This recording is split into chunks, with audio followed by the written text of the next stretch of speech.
I really hope you enjoyed this course, and I know it's not going to answer all your questions, but I hope it's put you on a road, a track to seeking out just faithfully what you really believe about this Word. And if it is true, what does that mean about the rest of your life? One of the great images in the Gospel is that during Jesus' life, there was always a curtain between the Holy of Holies and the rest of the temple.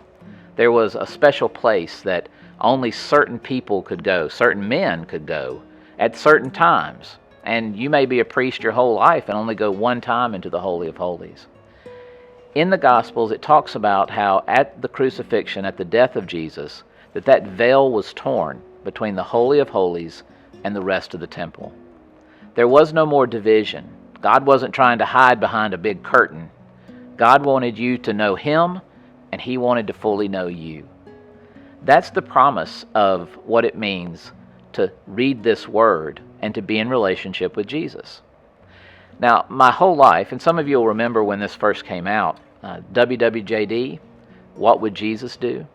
I've heard that so many times in my ministry.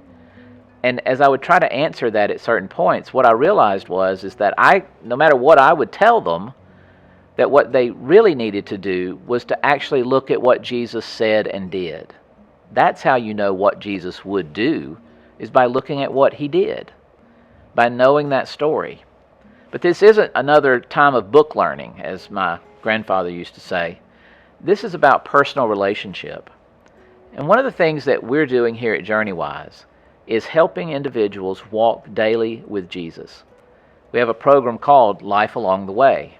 And I encourage you with the daily devotions that will take you through all 4 Gospels and the first chapter of Acts in a year, with the Bible studies and the roadmap checkups in the middle of the week that are helping you not just to know Scripture and not just to know the story, but to really walk with the man. If you've been in church at all, you know the story of the walk to Emmaus. And it's a very powerful story. These 2 travelers meet Jesus, who they don't know it's Jesus, on the road after the resurrection.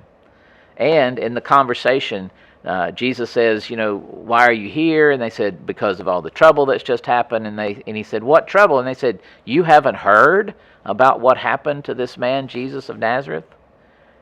And that's when Jesus begins to tell them the story, it says. Not just His story, but starts at the beginning, it says, and talks about how all of His story is woven from the Old Testament, the Old Covenants, the Old prophecies, fulfilled in Him. And then it says in that same passage after Emmaus that He appears to them in the room, and their eyes are opened, and He breaks bread with them. That's not some mystical experience. It has mysticism in it because He appears out of nowhere, but that's about personal relationship. That's about you and them having the chance to know Jesus and then to actually follow Jesus. That's my prayer for all of us, is that we will not just know, which again, renewing of our minds is important, but that we will learn how to live it so that it does change us, so that if it is true, it has very, very powerful effects for us. I want to encourage you to go to our website at journeywise.network and see what it means to follow in life along the way. Why do we call it that? Well, for the first couple of 100 years, the followers of Jesus were not called Christians. They were called people of the way. Jesus said He was the way, the truth, and the life. Well, I don't think that many of us are going to have the same experiences, say, that Paul had, a Damascus experience where we get knocked off our horse. I think most of us will experience Jesus on the road to Emmaus, walking every day, seeing a little bit more, sitting around the campfire, hearing His laughter, watching His tears, and knowing the power of what walking with Jesus means for following Jesus every day of our life. That's my prayer for you.